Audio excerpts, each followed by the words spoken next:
All right, we have that one momentum problem that's coming due, so keep that in mind.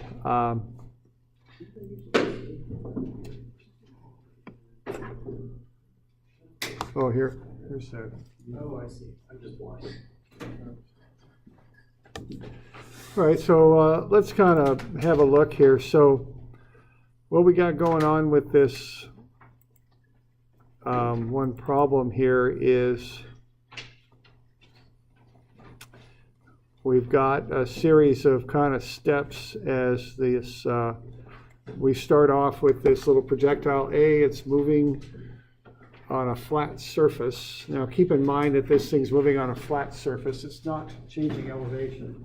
It's sliding on a flat surface. Now the surface has friction, so you need to account for that.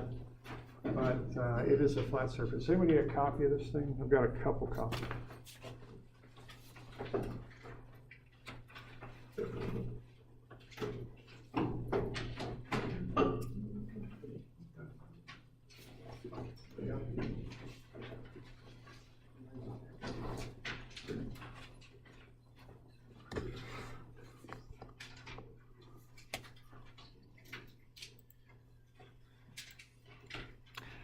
So where this thing's at is down in the homework downloads. It's the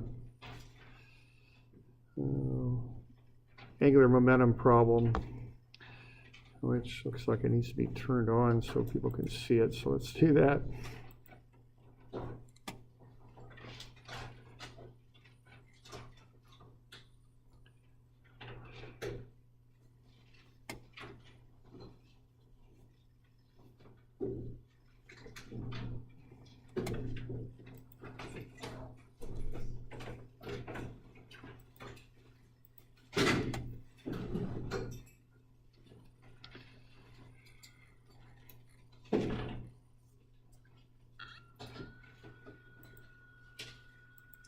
Here we go.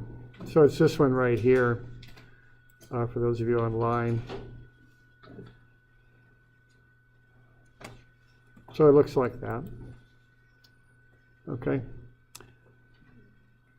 All right, so let's have a look here a little bit at this.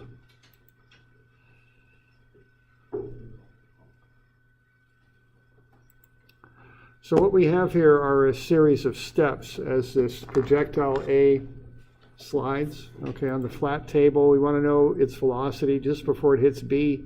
That's a bit of a work energy analysis, 40 meters per second. Then it strikes B, and A and B, the combination of them, starts moving down that channel. At the instant they start to move, they start moving at 8.66 meters per second. So we got any questions on that step there? Okay. All right, then they head on down the channel. They have some more friction, so I think you're going to want to do some work energy type analysis there. And then just before they hit C, they're at 8.17 meters per second. So we good with that? We got any questions here? Okay, and that's when things start to go into an angular momentum mode. So let's have a look at some of the things we've learned about angular momentum based on that homework that you're turning in today.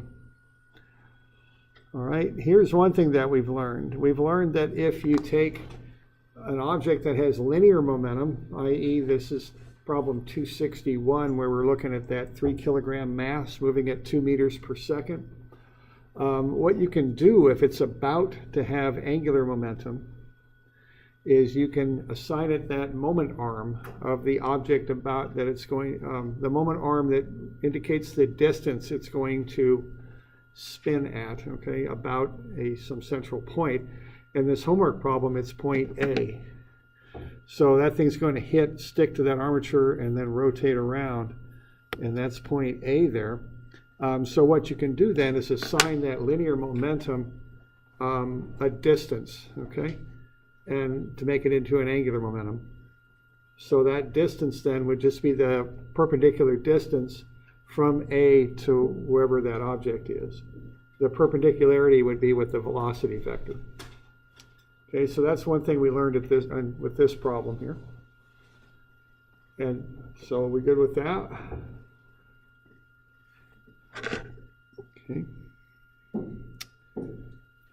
Now, if we are, now this thing's going to keep going around until it stops. Now the fact that it stops is shown by the other side of that equation being 0. Okay. And then what we have here is some friction going on, and that's what makes it stop. In this case, it was a frictional moment in the bearing at A. So that's a negative impulse, angular impulse. It's a moment in Newton meters, and it's multiplied by time. So we have this initial angular momentum that's just about to happen with the 3 kilogram mass there. And then we subtract off the moment times the time, and then that gets us to 0 where it stops. Okay, so that's what we figured out in problem 261. So we good with that?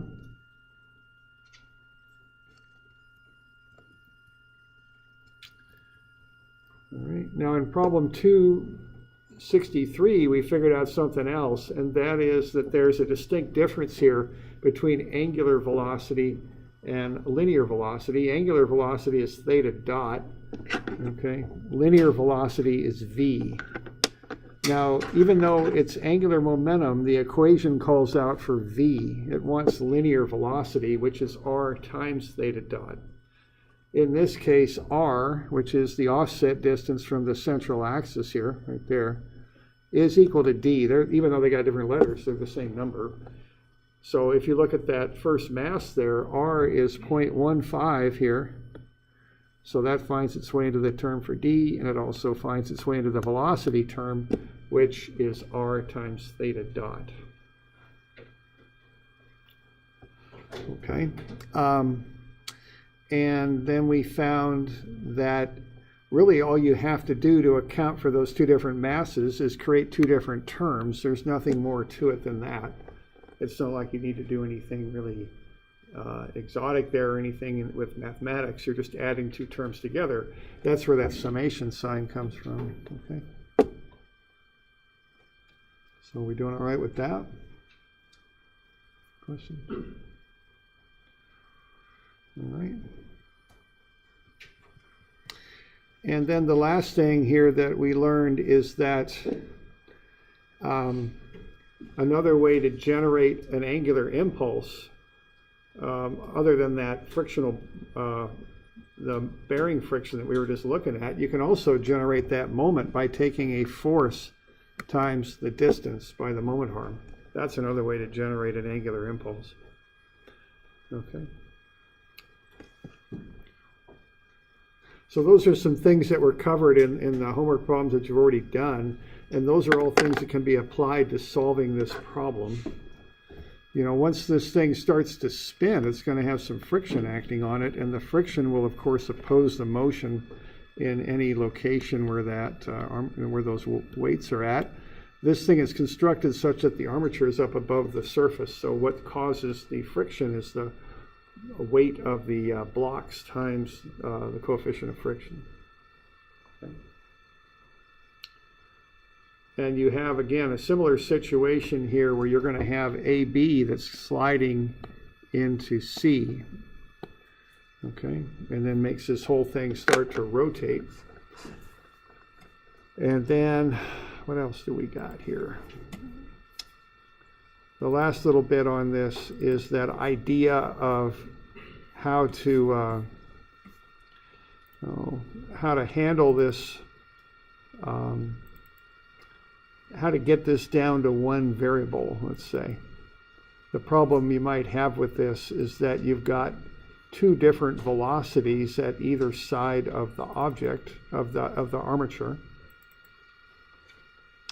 But you can work your way around that.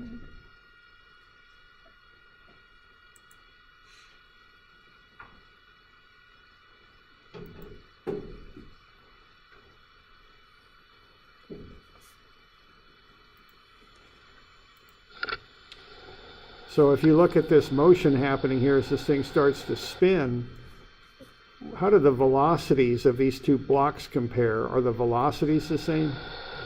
No, they're not, are they? Because, well, what's the same about them, though?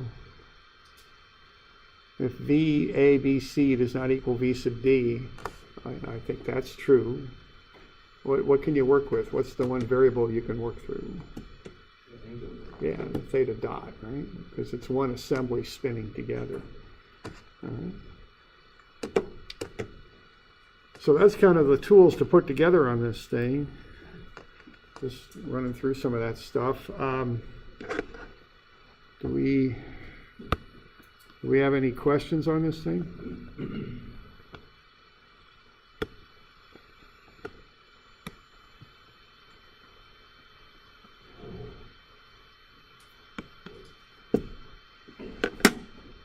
Yeah.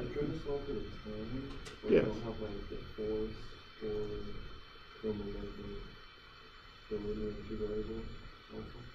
No, you can find the force. The force is caused by friction. The force is caused by those weights pushing down on the surface, and then the friction that's developed.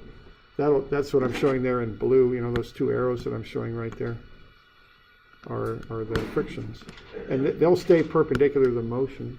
Yeah, question. So what would be the best way to go about finding the time? Like what method? Energy or? No, it's momentum. It's angular momentum.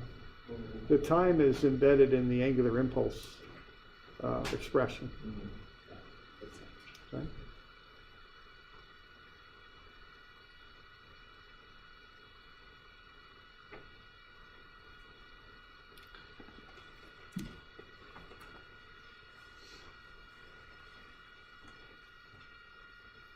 Other questions?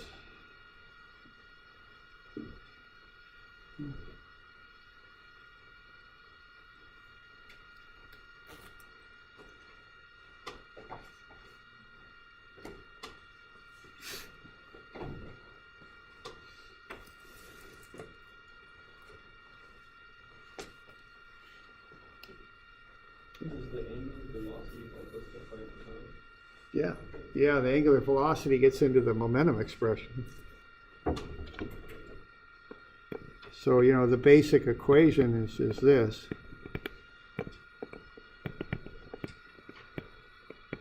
See, the time's right there, and that's going to be like that. I guess you could put a summation sign out there too if you want it.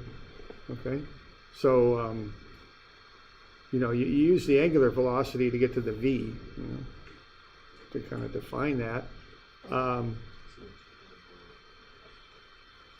Yeah, I don't know if you need to do an integral on this one, you know, like you don't have to do any calculus on it. It's a constant force, because as that thing rotates, the friction will stay constant, you know, when it, and this will be really tough for me to draw, but you know, when you're over here and you got these other things stuck in there, and then this other thing's over here, see the frictional force stays perpendicular. Frictional force will be doing that and that. That's not a very good drawing, but I'll do that. There we go, like that.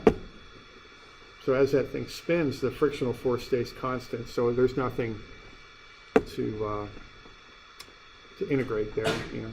It's all algebra. Well, well, think of how the friction force is embedded in the equation. Okay.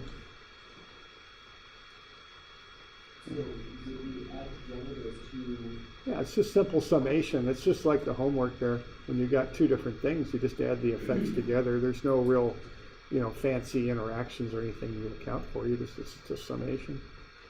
Nothing that much to it. The calcs on that.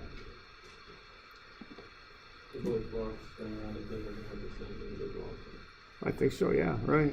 Because they're on that one straight, rigid, you know, armature, so as they're always 180 degrees apart. So yeah, they'll have the same angular velocity. Yeah. Okay. Yeah.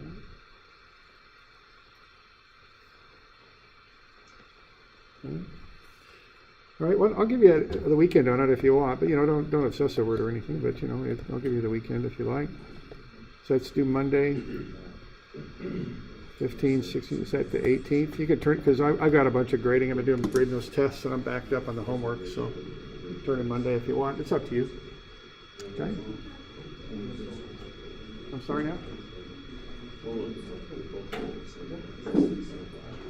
Okay? You know, just talk to other people about it, see what you can get out of it. Check your answers with your friends. Okay? Okay? Yeah, question there?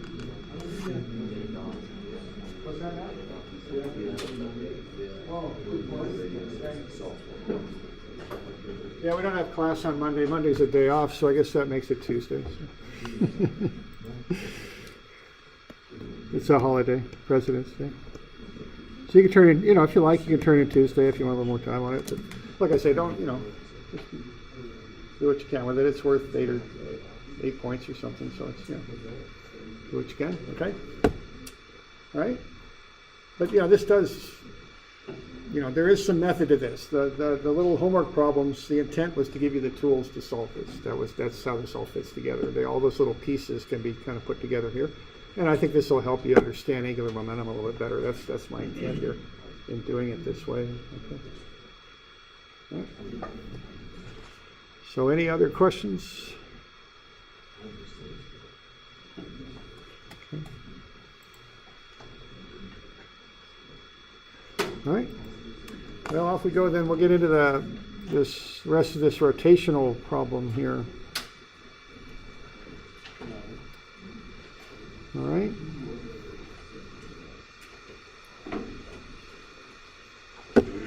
So on this one here,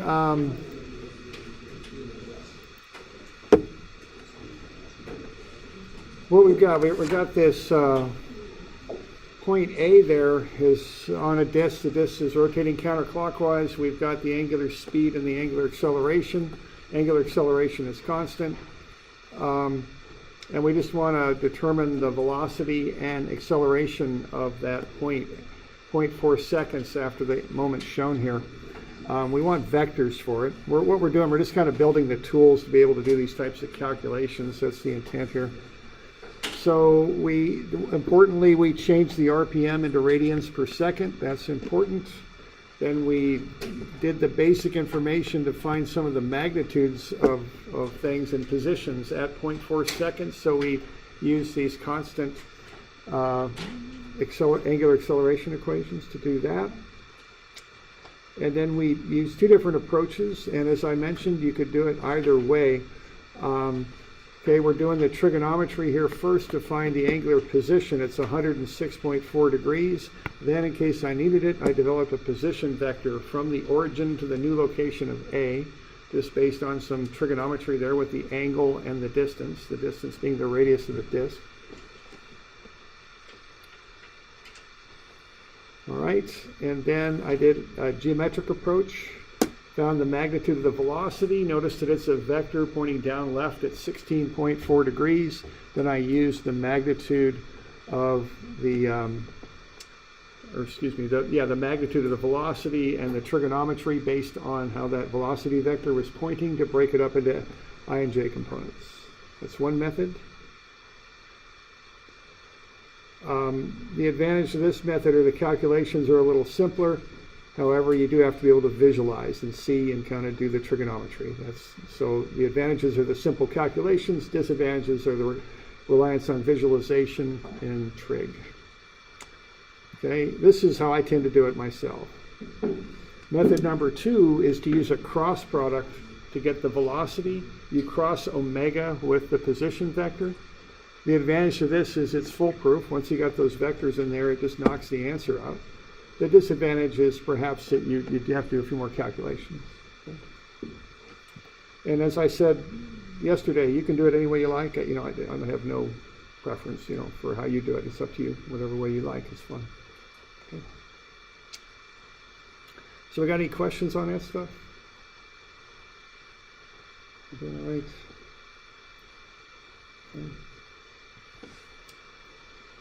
Okay, now on the next page, then, what we want to do is find the acceleration. Now, this is a similar process, but it gets a little bit more complicated because there are two components of acceleration, tangential and normal. So we got to find them both and then add them together to get the total acceleration. So this will be a little bit more involved. All right. Now the tangential acceleration is alpha r.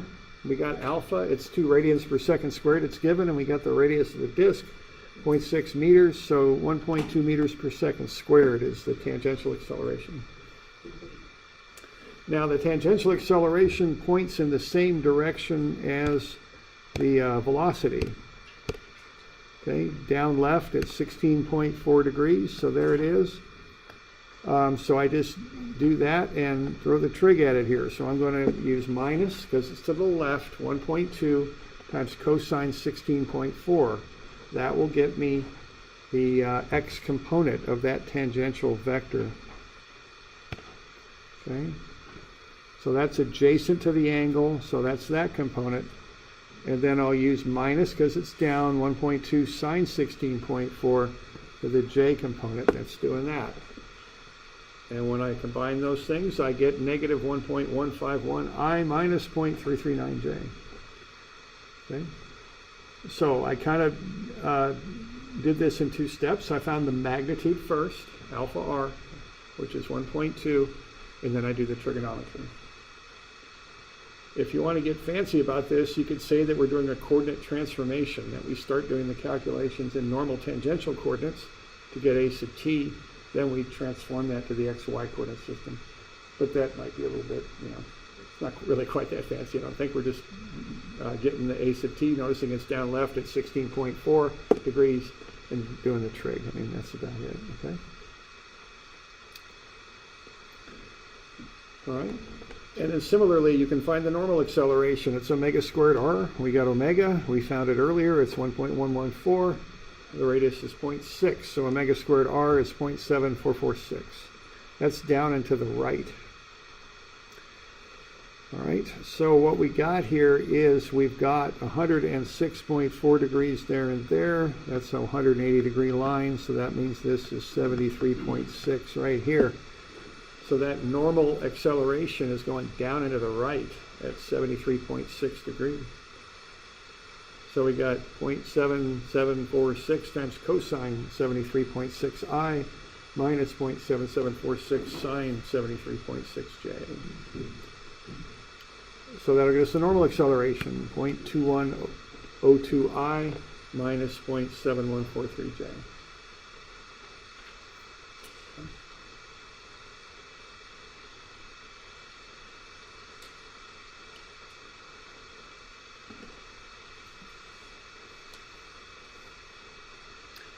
So what we just did there, we found the tangential acceleration with alpha r, and we found the normal acceleration with omega squared r, and then we vectorized them because we know the angles at which they act, and then we just got I and j components for both. And now if we want to find the total acceleration, what we can do is just add the vectors up. See, that's all we got to do. We've already got them broken up into I and j components, so we can add them. We can add I components together. We can add j components together. Now, of course, you can't add the magnitudes of acceleration together because they're not pointing in the same directions. But the i's we can add together and the j's we can add together and get the total. So I just stack them like that. A sub t, negative 1.151 I minus 0.339 j. A sub n is 0.2102 I minus 0.7143 j. Add the like components together. So I just add those ones and I add those ones and I get the total. If I want to find the total acceleration, then I just take square root of sum of the squares. That's about it.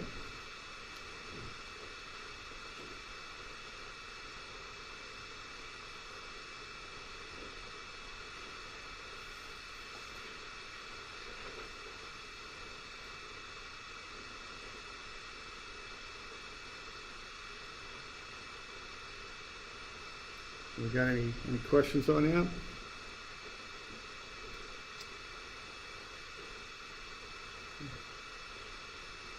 So that's one way to do that. And I call that a geometric approach because I'm finding the magnitude, I'm drawing it up on a piece of paper and using the angles and some trigonometry to figure out the vectors. That's what I'm doing. Okay. Now I can do it another way too, though, and I can do it vector style. And again, it's up to you. It doesn't make any difference to me how you do it. Okay, if you're going to do it vector style, to get the tangential acceleration, you take alpha cross r. Now the order matters on this stuff, so it's alpha first. Alpha is 2 counterclockwise. So that's 0, 0, 2 for alpha. Alpha is a rotational vector. Counterclockwise is positive. So it's 0i, 0j, 2k. And then you cross that with the position vector, negative 0.1694i, 0.5756j, and then 0k. And you just do the cross. And you get the same answer. So, you know, these are two versions of the same thing. If you put it in a 3x3 like what I've done, you cross off the top row, first column, cross what's left to get the I, so 0 minus 2 times 0.576. And then you cross off the top row, cross off the middle column, cross what's left, 0 minus 2 times negative 0.1694. And remember that the j component is subtracted. And then the last one is, honestly, this kind of trivial because it always zeroes out when you're in 2D. Top row, last column, you get 0 minus 0k. And you throw everything together, you get the same thing. Okay, and I should have a vector hat on that thing, so that should have a vector.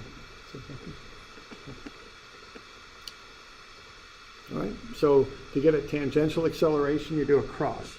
That's how that works. And I've got that on the formula sheet.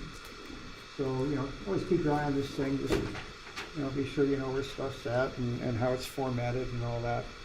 Okay?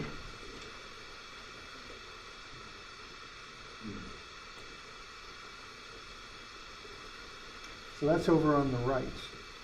Okay? Right-hand corner, little ways down, I got a sub t and a sub n. Vector expressions that are on the right-hand column. If you need to know how to do a cross, that's on the back, okay? The formula for doing a cross. Okay? Now, the other thing that we want to do is find the normal acceleration. Now, that is not a cross. It's just a simple vector multiplication. It's omega squared r. R is a position vector now. It's a negative, though, because instead of going from the center of the disk to the point, now we're going the other direction. We're going from that point where A is now to the center. So that's why there's a negative in front of that. So that's part of the formula right there to put that negative in there, okay? So negative omega is 0.114 squared. The negative goes outside the parenthesis because you want to retain the negative. We don't want it to square out. And then you just multiply it by the r vector, the position. Okay. And that'll get you the normal acceleration. And then you've got the tangential and normal, same answers as we got before, and you just add them up, just like before. And I think on your page in your notes there, I've just got an arrow kind of pointing up to the same thing that was already done, if I remember right.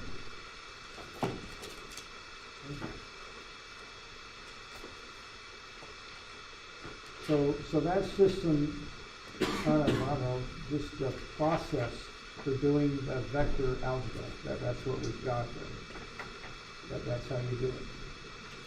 So if you want to, again, if you want to find out the total vector, it's the same thing as we did in the middle of the page. I just put brackets around it. I didn't have an arrow going up, but that's the idea. You just add the tangential and normal vectors together to get the total.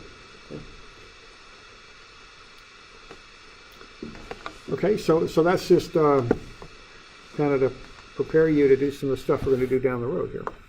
That's why we went over that. Okay.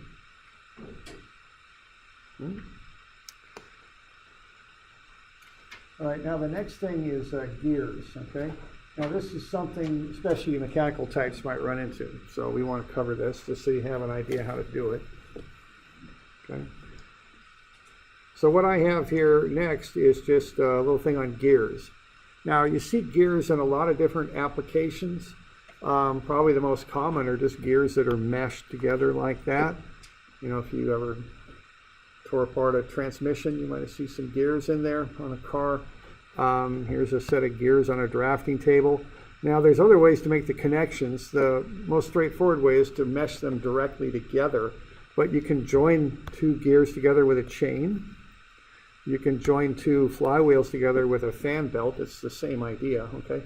So there's lots of ways of linking these things together. They don't have to be meshed, as you see here. They're a little, there's different ways of connecting them, okay? But these are gear systems. So what I have there is some gear systems shown there on page 509.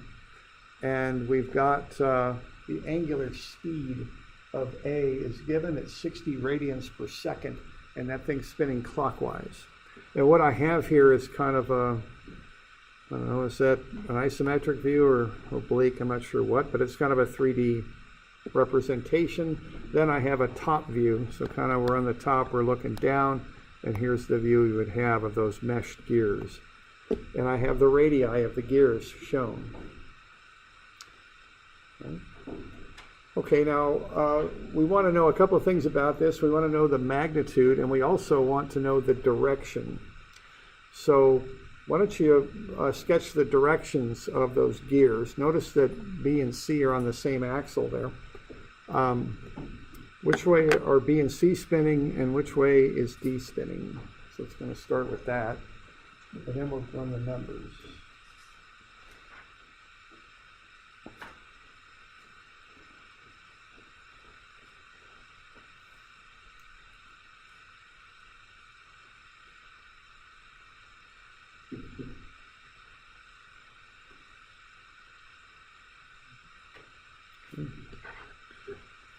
So what's happening here is those teeth mesh, and when they mesh, of course, the drive teeth will push the other teeth along. So one idea that I think about when I'm working with this stuff is kind of this idea of the meshing teeth and what I call the rim speed, okay? Because if A's spinning clockwise, there'll be a velocity on the rim at A that'll go down, and of course that will drive B down also, at least from this perspective. I guess it's not really down, it's kind of more south, you might say. So what that's going to do is make B and C spin counterclockwise. And then they're going to come on up around, and now C is going to contact D. And what C is going to be doing here is going up now, right? So what that's going to do is take those teeth at D and push them up. So D is going to come around clockwise. You okay with that? And that's something, for you mechanical types, you can reverse directions with gears too. You kind of have to think all that through. I've never gotten into working on a transmission before, but I think there might be a few gears spinning around in there, I would guess, and probably there's idler gears, and there's all sorts of things that making those connections to get you in reverse, or get you in the different gear you need to be in to get you going down the road. Okay.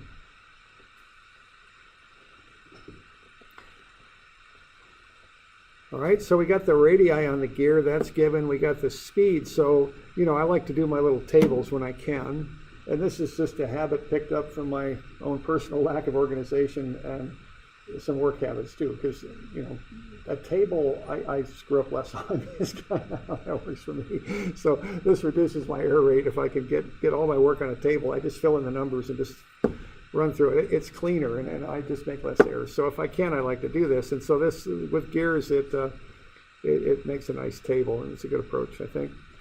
All right, so let's have a look at how I might do this with a table. I've got a column for omega, and I've got a column for the velocity on the rim speed. Now, what the rim speed is it's V, that's not good color here, here we go. V is omega R, and what omega is quite often is V over R. Now remember, omega is the same thing as theta dot. We're just changing variables. It's the same thing, okay?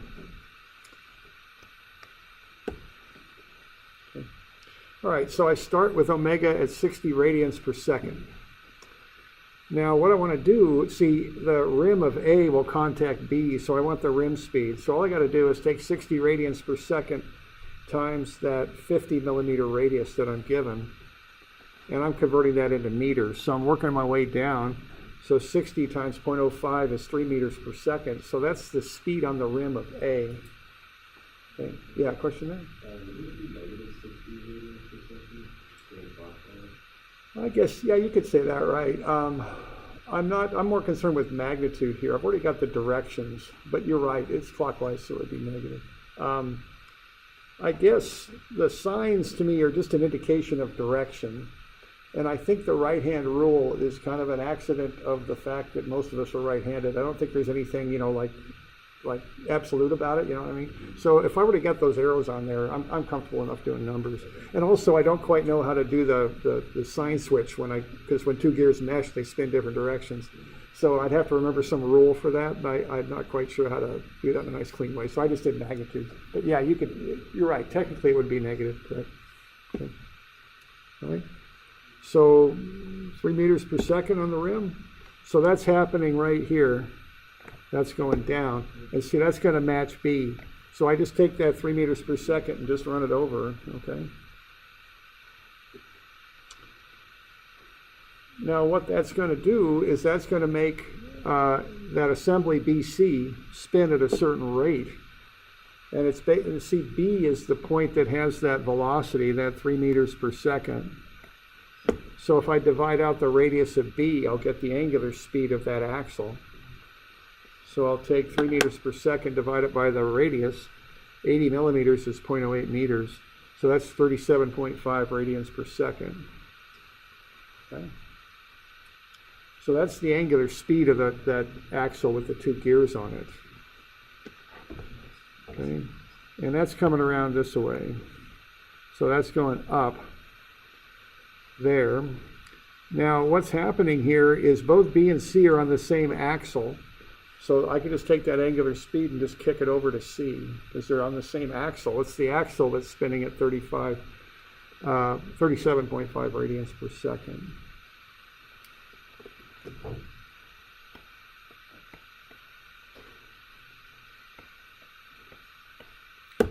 All right. Now I want the rim speed again because the rim of C will contact D. So multiply that by the radius, and that's 1.5 meters per second. And again, we got that doing that. We got that going down, so that's going down. So that's coming up, so that's going to go up. And see, that's the same rim speed as what I got at D because the gears mesh. Okay. So that's 1.5 meters per second. And then I can divide out the radius of D and get to the angular speed of D. And that's 15 radians per second.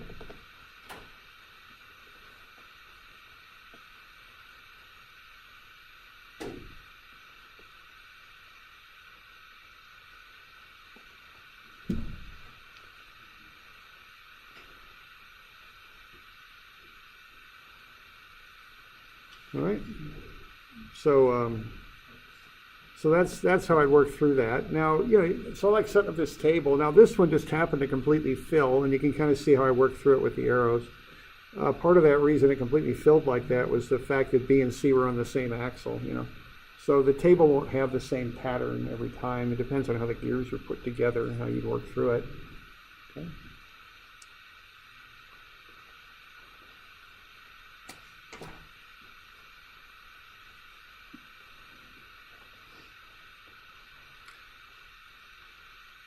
So we're doing all right with that? Okay.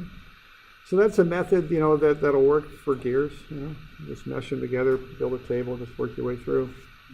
Okay.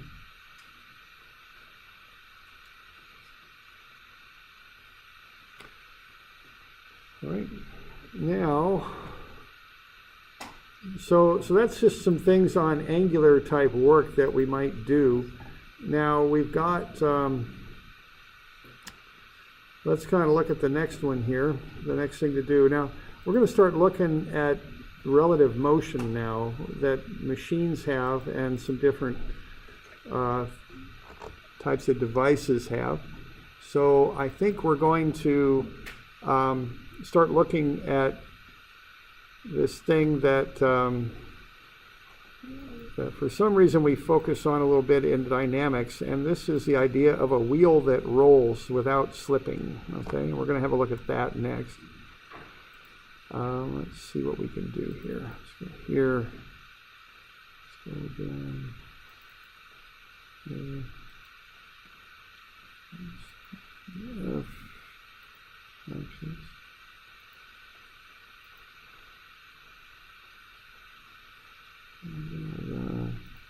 No, we're not going to put it in there. We'll put it in here. There we go.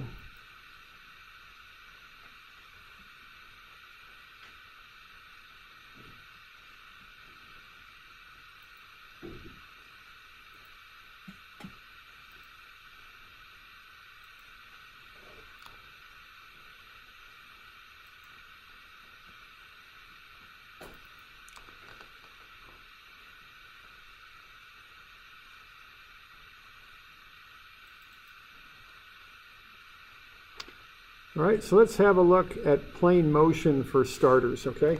Let's take something, let's say we've got a stick and we're going to throw it across the room, and we're going to spin it, kind of spin it reverse to how we're throwing it. Okay, let's look at that motion. Okay, it's kind of relative motion. So if I do something like that, okay, let's see what's going on. What I just did, I just threw a stick across the room, so I did that. Now, to analyze this, what I can do, I can break it down into what I call a translation, as though the object isn't spinning and just moving through space, and then add a rotation to it. And if I put those two things together, I'll get the total motion. So that's what I'm doing. I'm combining two simple motions together to get a more complex motion. Now, the other thing I'm doing here, you might think about it, is this is relative motion, because if you just take an object and throw it through space, what it does, it translates about its center of gravity. So you get a nice smooth motion out of the center of gravity, and then the object itself rotates relative to the center of gravity. That's how that motion works. Okay? So that's the nature of the motion.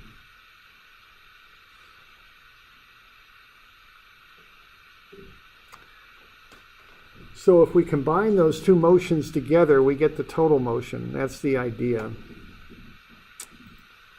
Let's see here.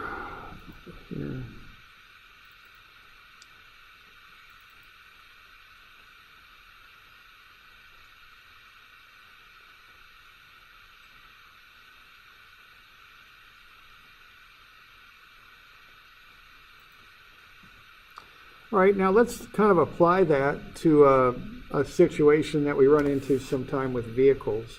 And that's a wheel that rolls without slipping. Okay, now I would contrast that with wheels that do slip. If wheels slip, they do it in two ways. One is maybe they're up in the mountains on the ice and the wheel spins faster than the vehicle moves. That's one way a wheel can slip. The other way is if you jump on the brakes and you start to skid, then your wheel is spinning slower than your vehicle is moving. So wheels that slip can be both cases, all right? Now the general case, though, is a wheel just rolls down the road and there's a direct connection between the spinning of the wheel and the motion of the vehicle. Now, if that's the case, and I'm on page 520, what we have is a situation where there's a connection between the rotation, which would deal with the arc length that's rotating. Okay, so if this wheel is rotating, there's a length of the arc here, and that length of arc would equal the distance that the wheel itself, which is kind of like the vehicle the wheel's attached to, would move. Okay, so the arc length from A to B would equal the distance traveled with the vehicle from O to O prime. Now my sketch is a little bit out of scale there because I needed to show those two circles separately, but that's the idea there. The arc length from A to B would be the same as the distance traveled by the vehicle, and we could call that S. Okay.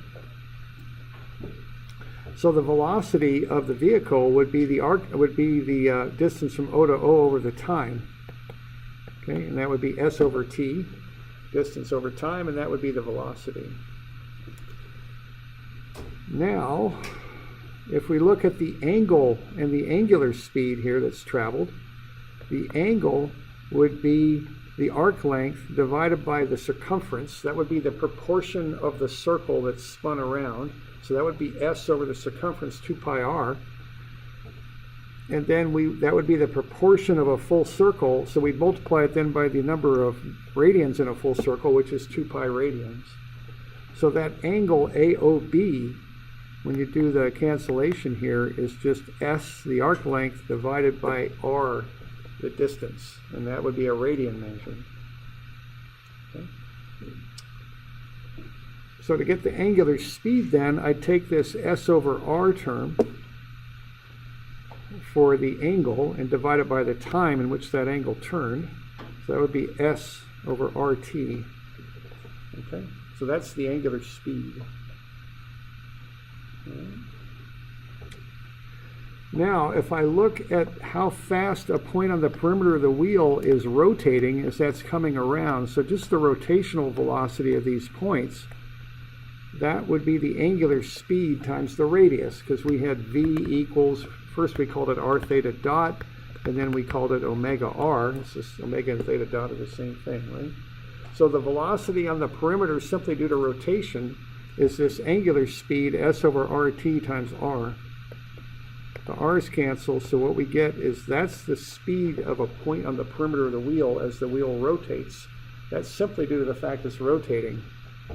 But if you notice, that equals the speed of the vehicle. Okay. So what we've got here for a wheel that rolls without slipping is we have two sets of velocities. We have the velocity of the vehicle, which all point to the right in this case. I'm calling that V translation. Okay.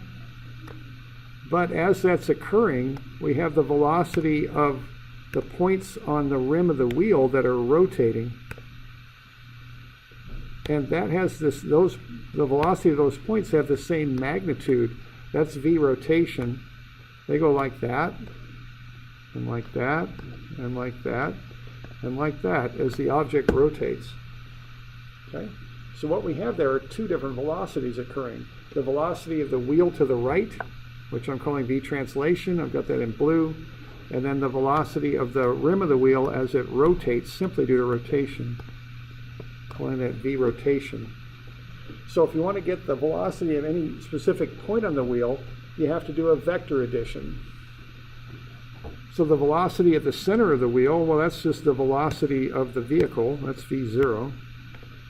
But what's the velocity of that point on the wheel on top of the wheel? 2. It's twice the velocity of the vehicle. What's the velocity of the point on the bottom of the wheel at that one instant when it contacts the bottom?